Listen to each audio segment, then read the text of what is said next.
You know, experts are a dime a dozen. Everyone believes they're an expert at any topic because they can put it in Google, they can put it in ChatGPT, and it spits out some data and some facts that can be regurgitated. Look, folks, the price of oil is very chaotic right now. From the experts like Bear Stearns all the way to the IEA and all the other agencies that are predicting where the price of oil is going to go, they're just as wrong today as they were before the war started. They're just as wrong before Biden took office than after Biden took office. They're just as wrong when Trump took office and after Trump's been in office.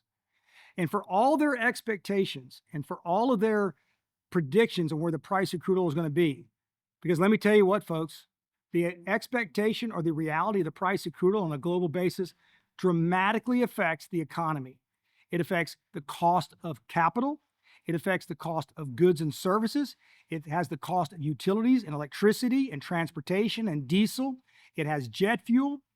Literally, energy is the one key factor that in that pendulum between recession versus inflation or growth versus recession is off the chart when it correlates with the price of energy and the access and the ability and reliance upon energy.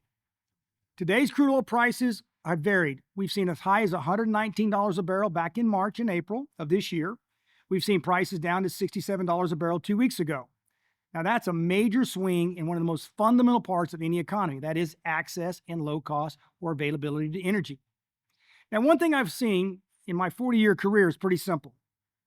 Why do these experts think they're experts? Why does a Bear Stearns trading analyst get on and say, here's where I think the price of oil is going to go, and I believe break even is $65 a barrel, but if the Strait of Hormuz is opened up, we believe there'll be excess supply, so it's going to drop to $50 a barrel. I bet if you sat down and asked that Bear Stearns analyst, hey, what is a drill bit, and which way does a drill bit turn? Does it turn right or left? And what is a frac job, and how does fracking sand work? And by the way, what does a pipeline diameter look like? And what causes crude oil to be more difficult to transport than natural gas? And what causes logistical issues in transportation of gas versus crude oil? And why is Brent crude trading at a differential maybe as little as $1 up to almost $10 to $20 between West Texas Intermediate pricing? See, I didn't challenge you on this particular conversation to say you should go find out what the answer is. What I'm saying is, if I'm truly an expert, then maybe I should do a deep dive into what fundamentally takes for the drill bit to turn to create the next barrel of oil through exploration and production. I can assure you there's very little people in those economic boardrooms, those CFOs, chief financial officers are sitting down saying, hey, let me give you a financial model because it looks like to me oil prices are going to be this price for WTI or Brent crude going for the next 24 to 48 months as we deploy $1 billion in capital. They don't have that magic window. They don't have that confidence. Is it going to be $119 a barrel or is it going to be $50 a barrel? That's not what's taking place in those boardrooms. What's taking place is today we're certain there's about 100+ million barrels a day of oil being consumed around the globe. Only certain resources can produce that crude oil.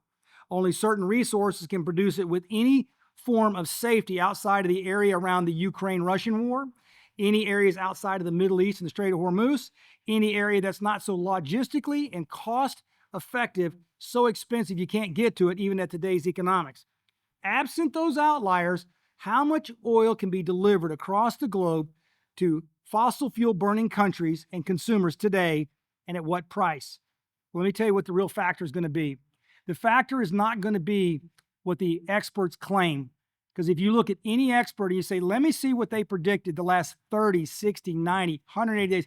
Matter of fact, let me see what that so-called expert predicted in 2025 and 2024 and 2020 and 21. Because the way I look at it, I go back and say, Mr. Johnson with XYZ publication or media outlet said oil is going to be this price in 2020. They were wrong by 90%. Then they said in 2021, oil price is going to stay down around $40 a barrel. Then Russia started the war. It's $129 a barrel. Don't worry, it's a short time war. It'll go down. Oil prices stay above $95 a barrel for at least almost 18 to 24 months. Again, that expert was wrong and wrong and wrong. And the wrong part is it's tough to predict.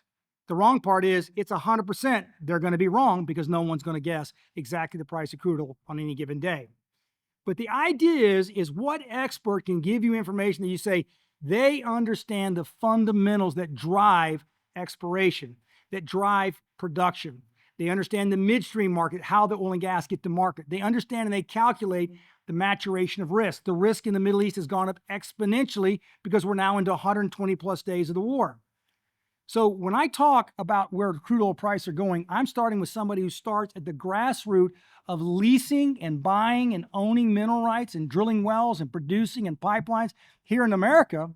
And I'm sure the same logistics and issues occur in all the other producing countries. It's just who owns it and what the cost is.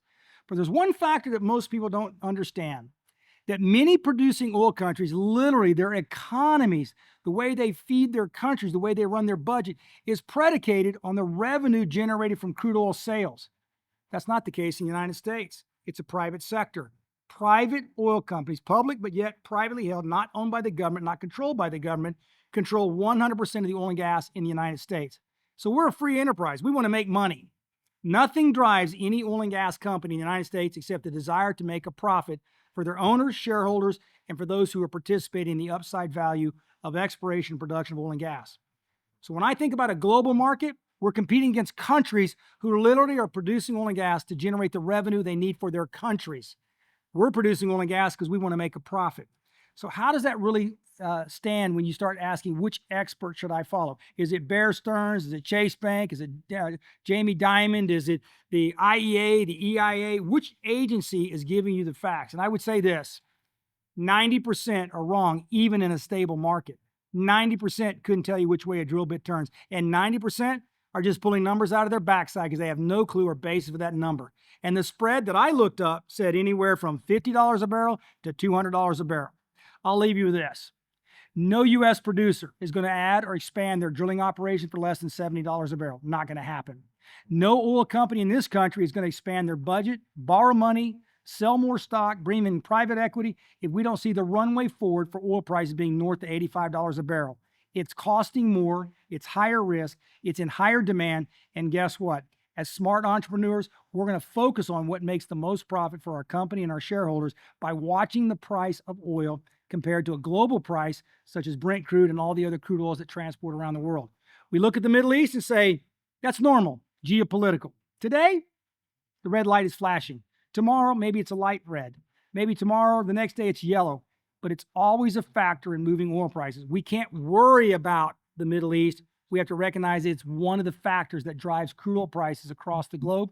And today, that's about as bright red as you can ever get because there's about 8 or 9 countries involved in the Iranian-U.S. conflict.